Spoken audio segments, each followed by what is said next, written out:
fellas and ladies. It's time to talk about The Fall Guy, the newest action comedy from David Leitch, and this follows Ryan Gosling as a stuntman who wants to impress the director of a film he's working on, played by Emily Blunt. But some shit goes down with the main star of the film, and, some crime shenanigans happen. So, this movie's good. I had a lot of fun watching it.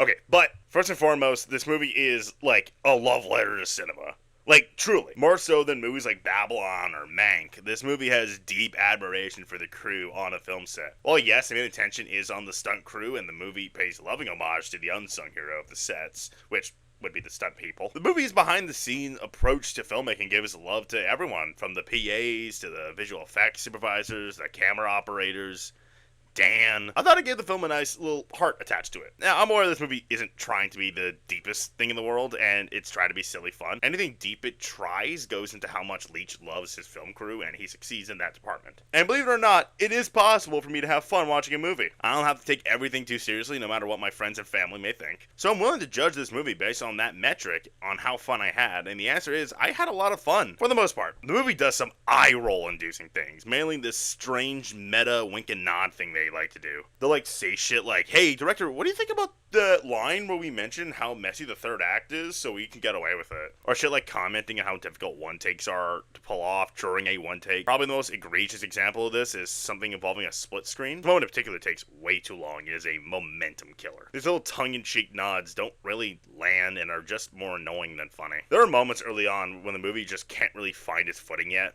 These moments are a little more tiresome to get through. I don't mean in the sense of, where's the action, where's the jokes? The movie kind of rushes into the crime plot, but then it takes a second for that stuff to actually happen, which is weird. But eventually the story does hit an axis towards the third act, and while that is a while, the third act is when things start to get together, but that is when shit comes together. The crime shit and also the romance shit as well. I actually quite like the romance stuff. I thought it blended well with the action comedy very seamlessly. I'm a sucker for that touchy-feely fuck shit, and that's in here. It also helps that Emily Blunt and Ryan Gosling have exceptional chemistry together that you buy the relationship and bond almost instantly. I still feel like even now, after Emily Blunt got her first Oscar nomination, nobody's fully taken advantage of her star power. She just has a way of commanding her screen presence like not enough actors can, and this movie is a great demonstration of that. I never thought of her as the love interest, if that makes sense. Well, let's not be around the bushes any longer. The Gos King.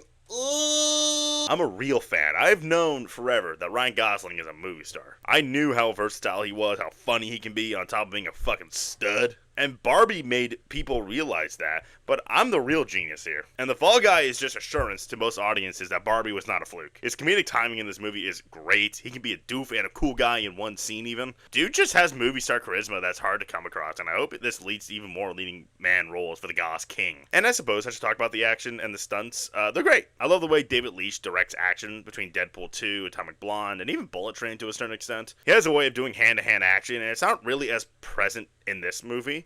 But he was able to show off still. The attention was more on the stunt people, and boy are those other stunts in this movie. And sometimes it looked a little CGI-ish. A lot of it looked great. A lot of it would go, oh no, what's gonna happen? And, that's a mark of a good stunt, if you know what I mean. So yeah, I got some nitpicks with The Fall Guy, but, being a love letter to the crew and the stunt people, I think the movie is very successful. Especially when the movie's funny, romantic, and very fun. It does hit lulls, but overall, I had a blast watching The Fall Guy, and I'm giving it 7 shirtless Ryan Goslings out of 10.